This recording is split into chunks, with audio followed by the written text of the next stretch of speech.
Hi, this is Ken Cooper, and welcome to our series on how to lower your energy bills. It's a very special program designed for process improvement teams tasked with lowering the overall energy costs and energy usage.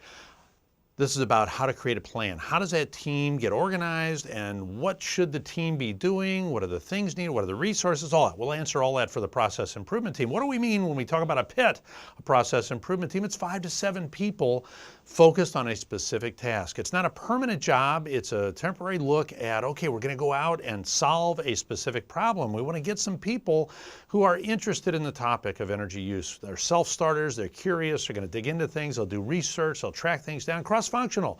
I don't want everybody from maintenance or everybody from engineering, but I want someone from different parts of the organization, and I want some people that really understand what's going on, but I want some that don't know much about it at all, because sometimes that outside person looking in asks the most interesting questions, like, well, why can't we turn that off? And everybody goes, never thought of that.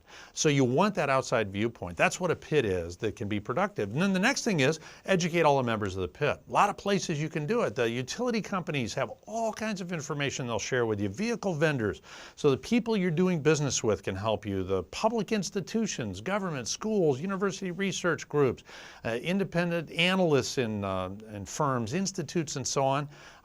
Internet's a wonderful resource. More on that in a little bit. And then finally, private consultants. You can actually get a consultant who will come in, study your organization, and then get paid on a percent of how much money they can save you on your energy. It's a no-lose situation. All of those folks can teach you how to better handle energy in your organization. And for me, it starts on the internet. So here you see a Google screen, and one of the challenges is there's tons of information, literally, and you've seen Google when you do a search and you've got the G and then all those O's all the way across. I had to go 25 screens deep on fuel savings costs alone. That search, 25 screens deep, 25 O's down the line before I finally didn't find any more information that was interesting to me. So don't just look at the top 3 or 4. Dig for the information. There's great stuff out there on the internet. Then you're ready, create a plan. And the plan should look like this, some very consistent steps you can do. We like to call it AIM, by the way, AIM for results, and simply summarizing: analyze, improve, monitor. Find out where you are, improve it, and then track what the results are. Here's what the plan looks like. First, starts with a conservation statement. So a statement to all your employees on what we're doing. Next, assess how you're using energy. Then brainstorm all kinds of ideas on how to improve it based on all the information and research you did. Figure out what it costs to get it done, how fast it pays you back, and what the return on investment is. Then train the employees, number 5 there. Track the results, and then don't stop there, continuously improve. This is going to be something you do for the rest of your life. That's the action plan for your group and your team. Starts with a conservation statement.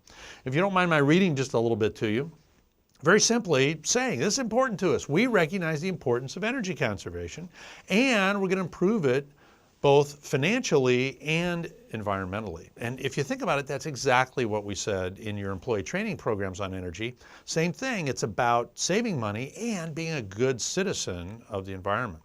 Then it's a matter of doing an assessment. So you can take all these ideas, do a self-assessment, and you can have vendors come in. You can have the utility company come in. Often they'll do it for free. Vendors will do it for free. The government, city, state organizations might be able to help you. Research coming out of the institutions, and if you want to, hire someone to do a professional assessment for you.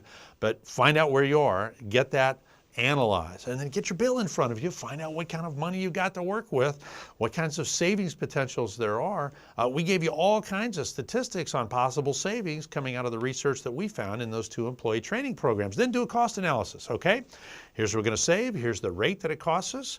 And so here's how much money we're going to save. Now, next, how much money do we have to spend to get it done? If we have to rewire things, we have to put in different equipment, put in space heater. What does it take? What are we going to have to spend? And then how does it pay back? Like compact fluorescent lights saving $30 over their lifetime. Well, they cost $3 or $4 more than a regular light, last 10 times longer, might last 2 or 3 years. Well, so what's the savings? How soon do I get my money back? In this case, might be 4, 5, 6 months I get payback on my expenditure. We'll figure all that out so you can start setting priorities. What do we do first? What is indeed the low-hanging fruit? And guess what? Then take the leap. Make it happen. Start doing it and start tracking those results.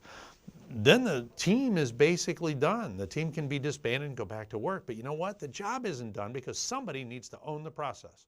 and not just short term.